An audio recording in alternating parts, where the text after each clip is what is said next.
Hi hello ನಮಸ್ಕಾರ, welcome back to my YouTube channel. ಯಾರು ನನ್ನ ವಿಡಿಯೋ ನೋಡ್ತಾ ಇದ್ರೆ ಲೈಕ್ ಮಾಡಿ, ಶೇರ್ ಮಾಡಿ ಮತ್ತು ನನ್ನ ಯೂಟ್ಯೂಬ್ ಚಾನಲ್ ಸಬ್ಸ್ಕ್ರೈಬ್ ಮಾಡಿ.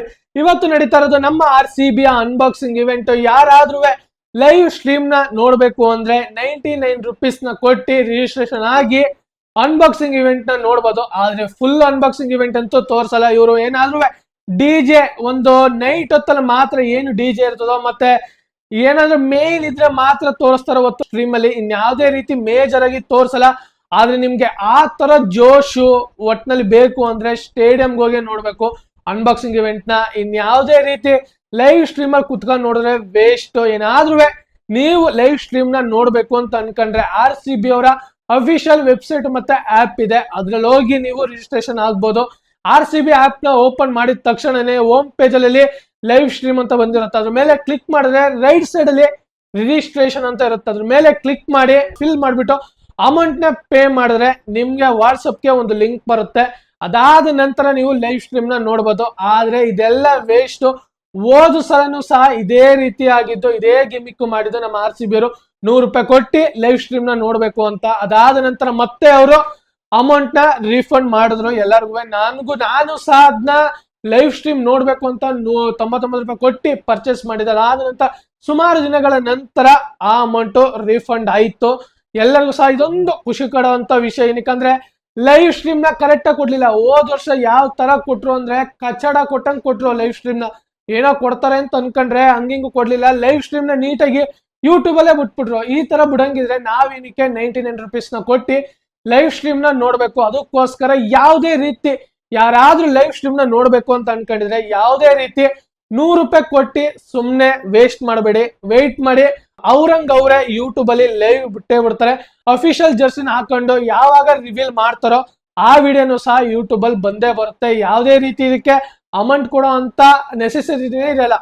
ಅದಕ್ಕೋಸ್ಕರ ಹೇಳ್ತಾ ಇರೋದು, ಎಲ್ಲರೂ ಸಹ ಈ 99 ರುಪೀಸ್ ನ ಕೊಟ್ಟು ಸುಮ್ನೆ ವೇಸ್ಟ್ ಮಾಡಬೇಡಿ. ಅದಾದ ನಂತರ ಮತ್ತೆ ಏನಾದ್ರೂ ಕರೆಕ್ಟ್ ಆಗಿ ಲೈವ್ ಟೆಲಿಕಾಸ್ಟ್ ಲೈವ್ ಸ್ಟ್ರೀಮ್ ಬರ್ಲಿಲ್ಲ ಅಂದ್ರೆ ಪಕ್ಕಾ ಅಮೌಂಟ್ ರೀಫಂಡ್ ಮಾಡ್ತಾರೆ. ಹೋದ್ ಸಲನು ಸಹ ಇದೇ ರೀತಿ ಕಚಡ ಸ್ಟ್ರೀಮಿಂಗ್ ನ ಕೊಟ್ಟು ಅಮೌಂಟ್ ನ ರೀಫಂಡ್ ಮಾಡಿದ್ದು. ಅದಕ್ಕೋಸ್ಕರ ಹೇಳ್ತಾ ಇರೋದು, ಯಾವುದೇ ರೀತಿ ಲೈವ್ ಆಗಿ ನೋಡ್ಬೇಕು ಅಂದ್ರೆ ಅನ್ಬಾಕ್ಸಿಂಗ್ ಇವೆಂಟ್ ಮೈನ್ ಟಿಕೆಟ್ ನೋಡ್ಕೊಂಡು ಸ್ಟೇಡಿಯಂ ಅಲ್ಲಿ ಇರುತ್ತಲ್ಲ ಆ ಜೋಶ್ ನ ನೀವು ಲೈವ್ ಸ್ಟ್ರೀಮ್ ಅಲ್ಲಿ ಎಕ್ಸ್ಪೀರಿಯನ್ಸ್ ಮಾಡಕ್ ಆಗಲ್ಲ. ಅದಕ್ಕೋಸ್ಕರ ಹೇಳ್ತಾ ಇರೋದು, ಏನಾದ್ರೂ ಹೋಗ್ಬೇಕು ಅನ್ಕೊಂಡ್ರೆ ಅನ್ಬಾಕ್ಸಿಂಗ್ ಇವೆಂಟ್ ಹೋಗಿ ಸ್ಟೇಡಿಯಂ ಅಲ್ಲಿ ನೋಡಿ. ಏನಾದ್ರೂ ದುಡ್ಡು ಕೊಟ್ಟು ನೋಡ್ಬೇಕು ಅಂದ್ರೆ ಕೊಟ್ಟು ನೋಡ್ಲೇಬೇಡಿ, ವೆಯ್ಟ್ ಮಾಡಿ. ಅವ್ರೇ ಯೂಟ್ಯೂಬ್ ಅಲ್ಲಿ ಲೈವ್ ನ ಫ್ರೀ ಆಗಿ ಬಿಡ್ತಾರೆ, ಆಯ್ತಾ? ಹಾಗೆ ಜಸ್ಟ್ ಇನ್ನು ಅಪ್ಡೇಟ್ ಬರ್ತಾ ಇರೋದು KKR ಇಂದ. ಉಮ್ರಾನ್ ಮಲ್ಲಿಕ್ ಅವರು ಇಂಜುರಿ ಆಗಿರೋ ಕಾರಣ ಆ ಜಾಗಕ್ಕೆ ಚೇತನ್ ಸಕಾರಿ ಅವ್ರನ್ನ ರಿಪ್ಲೇಸ್ಮೆಂಟ್ ನ ಮಾಡಿದ್ದಾರೆ. ಒಂದು ಸ್ವಲ್ಪ ಬಾಲಿಂಗ್ ಯೂನಿಟ್ ಅಲ್ಲಿ ಇವ್ರಿಗೆ ಎಫೆಕ್ಟ್ ಆಗೇ ಆಗುತ್ತೆ. ಇವ್ರೊಂಥರ ಮೇನ್ ಬಾಲರ್. ಇವ್ರಿಗೆ NCA ಇನ್ನ ಕ್ಲಿಯರೆನ್ಸ್ ಕೊಟ್ಟಿಲ್ಲ. ಯಾವಾಗ NCA ಕ್ಲಿಯರೆನ್ಸ್ ಕೊಡ್ತಾರೋ ಆವಾಗ ಮಾತ್ರ ಇವರು IPL ನ ಆಡ್ಬೋದು. ಎಲ್ಲರಿಗೂ ಸಹ ಹಂಗೆ ಕೊಟ್ಟಿರೋದು. ಯಾರು ಇಂಜೂರ್ ಆಗಿ ಇದ್ರು ನಮ್ಮ ಇಂಡಿಯನ್ ಪ್ಲೇಯರು ಅವ್ರಿಗೆಲ್ಲ NCA ಕ್ಲಿಯರೆನ್ಸ್ ಕೊಟ್ಟಾದ ನಂತರನೇ ಅವ್ರು IPL ಟೀಮ್ಗೆ ಹೋಗಿ ಜಾಯ್ನ್ ಆಗಿರೋದು. ಇಲ್ಲ ಅಂದ್ರೆ ಜಾಯ್ನ್ ಆಗೋ ಅಂತ ನೆಸೆಸಿಟಿನೇ ಇರಲ್ಲ ಅವ್ರಿಗೆ. NCA ಅವರು ರಿಪೋರ್ಟ್ ಮಾಡಿದ ನಂತರ BCCI ಅವರು ಬೇಡ ಅಂತ ಪ್ಲೇಯರ್ಸ್ ಗಳಿಗೆ ಹೇಳ್ತಾರೆ. ಪ್ಲೇಯರ್ಸ್ ಗಳು ಯಾವುದೇ ರೀತಿ ಅದ್ರ ಬಗ್ಗೆ ತಲೆ ಕೆಡಿಸ್ಕೊಳ್ದೇನೆ ಆರಾಮಾಗಿ ಅವರು ರೆಸ್ಟ್ ಮಾಡ್ತಾರೆ, ಇಂಜುರಿ ರಿಕವರಿ ಮಾಡ್ಕೊಳ್ಳೋದಕ್ಕೋಸ್ಕರ.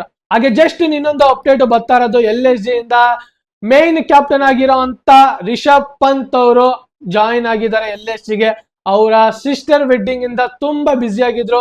ಚಾಂಪಿಯನ್ ಟ್ರೋಫಿನ ಮುಗಿಸ್ಕೊ ಬಂದು ಡೈರೆಕ್ಟ್ ಸಿಸ್ಟರ್ ವೆಡ್ಡಿಂಗ್ ಅಲ್ಲಿ ಅವೈಲೇಬಲ್ ಇದ್ದು ಇವಾಗ ಅವರು LSG ಟೀಮ್ ಗೆ ಜಾಯಿನ್ ಆಗಿದ್ದಾರೆ. ಇವರು ಮೇನ್ ಕ್ಯಾಪ್ಟನ್, ಹೈಯೆಸ್ಟ್ ಬಿಡ್ ಆಗಿರೋಂತ ಪ್ಲೇಯರ್ 27 ಕ್ರೋರ್ಗೆ ಬಿಗ್ ಸ್ಲಾಟ್ ಅಲ್ಲಿ ಇವರು ಈ LSG ಗೆ ಬಿಡ್ ಆಗಿರೋದು. ನೋಡೋಣ LSG ಗೆ ಯಾವ ರೀತಿ ಪರ್ಫಾರ್ಮೆನ್ಸ್ ನ ನೀಡಿ ಯಾವ ಸ್ಥಾನಕ್ಕೆ ತಗೊಂಡೋಗಿ ಇಡ್ತಾರೆ ಈ ಸಲ ರಿಷಬ್ ಪಂತ್ ಅವರು LSG ಟೀಮ್ ಅಂತ ನೋಡ್ಬೇಕು. ಈ ಕೋಲ್ಕತ್ತಾದಲ್ಲಿ 1.5 ಕೋಟಿ ಕೊಟ್ಬಿಟ್ಟು ಅಂತ ಮೇನ್ ಕ್ಯಾಪ್ಟನ್ ಎಕ್ಸ್ಪೀರಿಯನ್ಸ್ ಇರೋಂತ ಅಜಿಂಕ್ಯ ರಹಾನೆ ಅವ್ರನ್ನ ಮಾಡಿದ್ದಾರೆ. ಅದಕ್ಕೂ ಇದಕ್ಕೂ ನೋಡ್ತಾ ಬಂದ್ರೆ ಅಜಗಜಾಂತರ ವ್ಯತ್ಯಾಸ ಐತೆ. ಇಬ್ಬರ ಕ್ಯಾಪ್ಟನ್ಶಿಪ್ ಅಲ್ಲಿ ಯಾವ ರೀತಿ ವ್ಯತ್ಯಾಸಗಳು ಇರುತ್ತೆ. ನನ್ನ ಪ್ರಕಾರ ಅಜಿಂಕ್ಯ ರಹಾನೆ ಅವರಿಗೆ ತುಂಬಾ ಅನುಭವ ಇದೆ, ಹಾಗೆ ರಿಷಬ್ ಪಂತ್ ಅವ್ರಿಗೆ ಅಷ್ಟೊಂದು ಏನಿಲ್ಲ.